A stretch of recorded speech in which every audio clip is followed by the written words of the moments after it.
जय हिंद. मी brigadier Hemant Mahajan. आज आपण Iran war जे अमेरिकेने सुरू केलेलं आहे, इस्रायल ज्याच्यामध्ये सामील आहे, त्याचा 5वा आठवडा आहे आणि त्याच्या भारताच्या ऊर्जा सुरक्षा किंवा एनर्जी सिक्युरिटी वरती काय परिणाम होतो आहे याच्याविषयी बोलणार आहे. आणि हा जो परिणाम होतो आहे त्याला भारत कसं प्रत्युत्तर देतो आहे किंवा त्याला कसं ओव्हरकम करतो आहे या विषयावरती आपण थोडक्यात बोलण्याचा प्रयत्न करणार आहे. आता काय झालं आहे की युद्ध केव्हा संपेल कोणाला काही सांगता येत नाही. पुन्हा पुन्हा बातम्या येतात की युद्धविराम झाला, मग पुन्हा युद्ध सुरू, पुन्हा युद्धविराम, पुन्हा युद्ध सुरू. आणि नेमकं काय चाललं आहे हे डोनाल्ड ट्रम्प यांना पण माहिती नाही, इराणला पण माहिती नाही. आणि याच्यामुळे भारतावरती जो सर्वात मोठा परिणाम होतो तो म्हणजे ऊर्जा सुरक्षा किंवा एनर्जी सिक्युरिटी किंवा इंधन सुरक्षा. तर याला भारत कसं प्रत्युत्तर देतो आहे याच्याविषयी आपण आज बोलणार आहे. लक्षात असावं की युद्धकला, युद्ध करण्याच्या पद्धती बदली होत आहेत. आपण इराण आणि अमेरिकेचं युद्ध कसं चाललं आहे याच्याविषयी फारसं बोलणार नाही. याचा भारतावरती कसा परिणाम होतो आहे, खास तर ऊर्जा सिक्युरिटीवरती, त्याच्याविषयी बोलणार आहे. याचं कारण असं आहे की इंधन सिक्युरिटी किंवा ऊर्जा सुरक्षा किंवा एनर्जी सिक्युरिटी, आपण 85% आपल्याला लागणारं कच्चं तेल हे परदेशातून आयात करतो. त्याच्यामध्ये 20 ते 25% तेल जे आहे ते गल्फ ऑफ हॉर्मुझ मधून येतं आणि बाकी इतर 5-6 वेगवेगळे जे देश आहे त्याच्यामध्ये अमेरिका आहे, रशिया आहे, काही इतर आखाती देश आहे त्याच्यामधनं येतं. आणि आता गल्फ ऑफ हॉर्मुझ आपण जर नकाशात बघितलं तर ते आपल्याला सर्वात जवळचं आहे. तर त्याच्यामुळे इथून येणारं जे तेल आहे हे सर्वात स्वस्त असतं, कारण ते 400 किलोमीटरच्या आत आहे. आपल्या ज्या रिफायनरीज आहेत पश्चिम किनारपट्टीवरती, म्हणजे आपली एक रिफायनरी जामनगरला आहे, त्याच्याशिवाय रण ऑफ कच्छमध्ये काही रिफायनरीज आहेत म्हणजे तेल शुद्ध करणाऱ्या. त्याच्याशिवाय बँगलोरमध्ये रिफायनरी आहे, मुंबईमध्ये रिफायनरी आहे. तर त्याच्यामुळे अंतर कमी असल्यामुळे इथलं तेल आपल्याला स्वस्तात पडतं. तर आता हा जो तेलाचा जो सप्लाय होता तो डिस्टर्ब झाला होता. तर आणि याच्यामुळे काही प्रमाणामध्ये तेलाचं संकट जे आहे ते निर्माण झालं होतं. परंतु त्याला आपण कसा जबाब दिला. नंबर 1 समजायला पाहिजे की 125 देशांनी आपल्या देशामध्ये इंधनाचे म्हणजे पेट्रोलचे आणि डिझेलचे रेट वाढवलेले आहेत. मात्र भारतामध्ये 2022 नंतर पेट्रोल आणि डिझेलचे रेटमध्ये कुठलाही फरक झाला नाही. तर भारताने हे सगळं जे आहे ते नेमकं कसं केलं. मी याच्या आधी पण म्हटलं होतं, पुन्हा एकदा रिपीट करतो. भारताकडे जवळजवळ एक 65 ते 70 दिवस लागणाऱ्या तेलाचा साठा आहे. त्याच्यामुळे जरी कुठलाही पुरवठा बंद पडला तरी 70 दिवस आपल्याला कुठलाही प्रॉब्लेम नाहीये. याच्याशिवाय आपण जे तेल, कच्चं तेल रिफाईन करतो ते भारताला लागणाऱ्या तेलाच्या तिप्पट आहे. आणि मग रिफाईन केलेलं तेल आपण युरोपला आणि इतर देशांना विकतो. तर म्हणजे आपल्याकडे एक्सपोर्ट करण्याकरता डिझेल आणि पेट्रोल भरपूर आहे. गरज पडली तर हे एक्सपोर्ट किंवा ही जी निर्यात आहे ती आपण थांबवू शकतो. आणि याच्याशिवाय आपण आपलं जे तेलाचं जे बास्केट आहे हे वेगवेगळ्या देशांकडनं तेल आणतो आपण. तर त्याच्यामुळे एखादा जरी सोर्स कमी झाला तरी फरक पडत नाही. म्हणजे जर आता गल्फमधलं तेल येत नाही आहे तर आपल्याला रशियाचं तेल आहे, काही प्रमाणात अमेरिकेचं आहे, अर्जेंटिनातनं येत आहे, आफ्रिकेतले देश म्हणजे नायजेरिया वगैरे तिथून येत आहे. तर त्याच्यामुळे एखादा जरी सोर्स बंद पडला तरी आपल्याला काही फारसा फरक पडत नाही. आणि आपली जी तेल सुरक्षा किंवा इंधन सुरक्षा आहे त्याला 2 मोठ्या भागामध्ये वाटता येईल.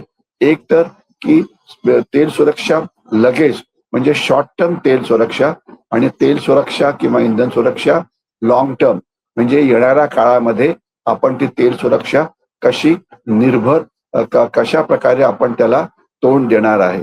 आता लक्षात असावं, भारताची अर्थव्यवस्था वेगाने वाढते आहे, इंडस्ट्री वाढते आहे, लोकांना लागणारी विजेची गरज वाढते आहे. तर त्याच्यामुळे आपल्याला एनर्जी म्हणजे वीज हे महत्वाची आहे. आणि दुसरं ट्रान्सपोर्टेशन सेक्टर करता म्हणजे गाड्यांकरता वगैरे तेल किंवा म्हणजे डिझेल म्हणा, पेट्रोल म्हणा, हे महत्वाचं आहे. तर आता ऊर्जा सुरक्षेविषयी आपण ज्यावेळेला बोलतो, तर ही एक अतिशय महत्वाची रिक्वायरमेंट आहे देशाच्या प्रगती करता. कारण जर आपल्याकडे कच्चं तेल आलं नाही, तर आपला अर्थव्यवस्थेचा जो वेग आहे वाढण्याचा, तो कमी होऊ शकतो आणि सामान्य माणसांना छोटा मोठा प्रॉब्लेम हा होऊ शकतो. परंतु तसं नाही. ऊर्जा सुरक्षामध्ये आजकाल 2 किंवा 3 मोठ्या गोष्टी आहेत. एक तर ऊर्जा तुम्हाला मिळायला पाहिजे. म्हणजे दुसरी ती स्वस्त रेटमध्ये मिळायला पाहिजे. तिसरं त्याचे रिफाईन करण्याची तुमच्याकडे क्षमता पाहिजे. तर हे 3 महत्वाचे आयाम आहेत. तर म्हणून होर्मुझ हे आपल्याकरता महत्वाचं आहे. आणि चौथं काय, की जर एखाद्या देशाने काही कारणाकरता जर इंधन देणं थांबवलं, तर आपल्याकडे ऑल्टरनेट सोर्सेस पाहिजे. तर थोडक्यामध्ये आपल्याकडे ऑल्टरनेट सोर्सेस आहे आणि कोणीही कधीही थांबवलं तरी काहीही फरक पडत नाही. आणि आपल्याला तेल आपण विविध ठिकाणातून ते घेतो. दुसरं असं, की आपण ज्या वेळेला विजेविषयी बोलतो, वीज म्हणजे इलेक्ट्रिसिटी, तर आपलं 50 ते 60% जी वीज आहे ही कोळशामुळे निर्मिती होते. आणि कोळसा हा भारतात भरपूर आहे. तर त्याच्यामुळे वीज निर्मिती करता आपण कुठल्याही देशावरती अवलंबून नाही. याच्याशिवाय जे रिन्युएबल एनर्जी आहे, म्हणजे सौर ऊर्जा, म्हणजे सूर्यप्रकाशापासून ऊर्जा, हा सुद्धा प्रकार आता मोठ्या प्रमाणात वाढतो आहे. विंड एनर्जी हा सुद्धा प्रकार मोठ्या प्रमाणात वाढतो आहे. आणि मध्ये मी एक व्हिडिओ केला होता की न्यूक्लिअर एनर्जी हा सुद्धा प्रकार मोठा वाढतो आहे. तर त्याच्यामुळे वीज सुरक्षा किंवा विकासाकरता लागणारी वीज आपल्याकडे काहीही प्रॉब्लेम नाहीये. आणि येणाऱ्या दिवसामध्ये विजेचं आपल्याकडे कधीही काही प्रॉब्लेम होणार नाहीये. आणि याच्यामध्ये सरकार एक अशी पण पॉलिसी हे करते आहे, की तुम्ही आता जर दिवसाच्या वेळेला इंडस्ट्री करता वीज जर वापरली, तर तुम्हाला उलट स्वस्तात वीज देणार आहे. कारण सौर ऊर्जामुळे आपल्याला दिवसाच्या वेळेला खूप वीज निर्मिती करता येते. म्हणून भारतामध्ये सूर्यप्रकाश हा सगळीकडे आहे. आणि डेझर्ट्स म्हणजे वाळवंटी भागामध्ये तर सूर्यप्रकाश हा अतिशय तीव्र असतो. आणि आत्ताच आपण उन्हाळ्याच्या महिन्यामध्ये आहोत. ज्यांच्याकडे सौर एनर्जी किंवा रिन्युएबल एनर्जी किंवा सौर ऊर्जा आहे, त्यांना आता किती फायदा होत असेल याची आपल्याला कल्पना असावी. तर त्याच्यामुळे रिन्युएबल एनर्जी म्हणजे सौर ऊर्जा, विंड एनर्जी, याच्याविषयी भारताकडे कुठलाही प्रॉब्लेम नाहीये. जो प्रॉब्लेम असतो काही प्रमाणामध्ये तो गॅसचा असतो. गॅसला 2 प्रकारामध्ये वाटता येईल. एक म्हणजे पाईप नॅचरल गॅस आणि दुसरा LPG लिक्विफाईड पेट्रोलियम गॅस. PNGचं पाईप नॅचरल गॅस हा भारतामध्येच तयार होतो. तर त्याच्यामुळे त्याच्याविषयी काही प्रॉब्लेम नाही. आणि सरकार आता 3500 कोटी रुपये खर्च करून वेगवेगळ्या मोठ्या शहरांमध्ये पुढच्या 1 ते 2 वर्षामध्ये पाईप नॅचरल गॅस जो आहे तो सगळ्या मोठ्या शहरांना पुरवण्याचा प्लॅन करत आहे. आणि तसं झालं तर जे सिलेंडर मधला गॅस असतो, ज्याला आपण LPG म्हणजे लिक्विफाईड पेट्रोलियम म्हणतो, त्याच्यावरचा ताण कमी होईल. LPG गॅस जो आहे हा 50-60% देशात होतो. पण पुष्कळसा गॅस आपण हा बाहेरनं आयात करतो, कारण तो तिथे स्वस्त मिळतो म्हणून.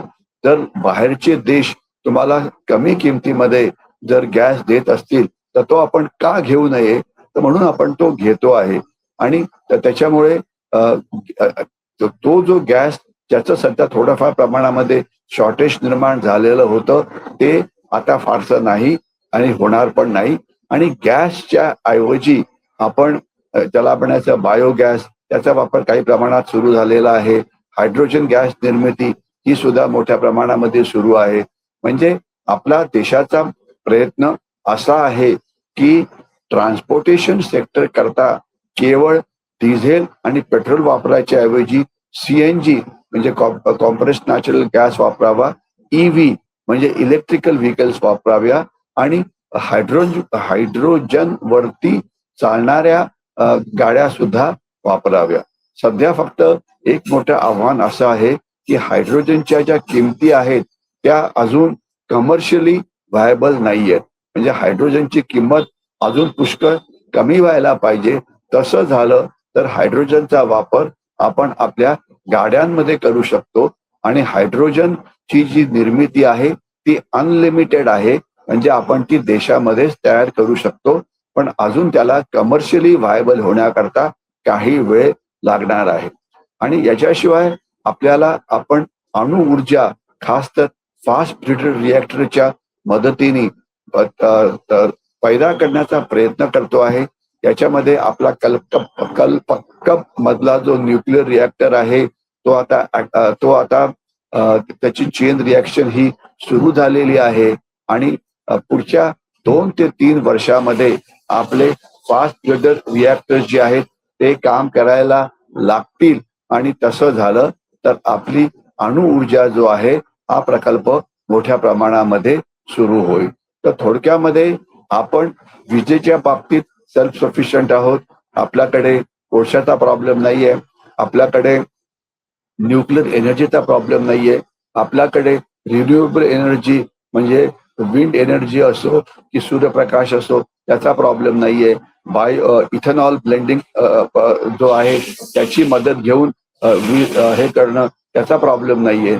फक्त ट्रान्सपोर्टेशन सेक्टरमध्ये आपल्याला जर डिझेल आणि पेट्रोल याची रिप्लेसमेंट जर करता आली इथेनॉलच्या मदतीने असो ब्लेंडिंग करून किंवा इलेक्ट्रिकल व्हेकलच्या मदतीने असो किंवा सीएनजीच्या मदतीने असो तर आपली जे आपल्याला बाहेरनं ऊर्जा विकत आणावी लागते खास तर कच्चं तेल वगैरे तर त्याच्यावर असलेलं आपलं जे डिपेंडन्सी आहे ती थोडी कमी होईल आणि त्याच करता सरकारचा जो प्रयत्न आहे तो चालू आहे आणि त्याच्याकरता यामध्ये आपल्याला मोठं यश मिळत आहे. स्ट्रॅटेजिक पेट्रोलियम रिझर्व्ह आपले चांगले आहेत, पण जो आपला कमकुवतपणा आहे ते म्हणजे इलेक्ट्रिसिटी आपल्या देशामध्ये मोठ्या प्रमाणामध्ये चोरी होते. म्हणजे असं म्हटलं जातं 30 ते 40% इलेक्ट्रिसिटी जी आहे भारतामध्ये त्याची चोरी केली जाते.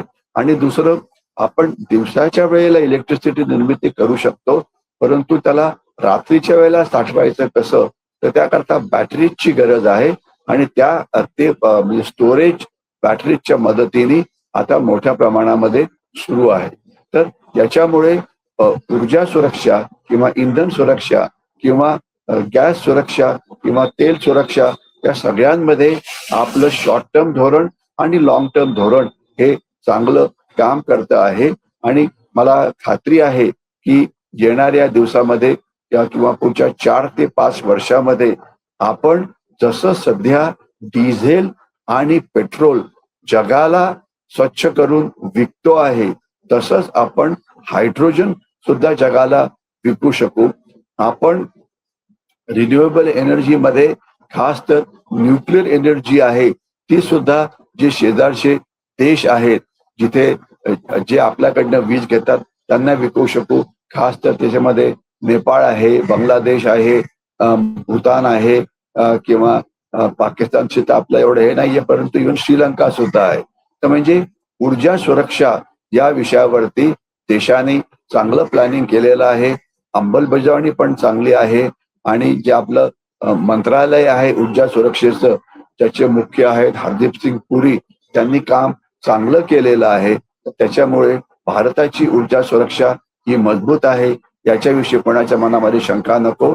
आणि येणाऱ्या काळामध्ये लक्षात असावं की आता भारत सोडून बाकी सगळ्या देशांनी इंधनाच्या किमती वाढवल्या.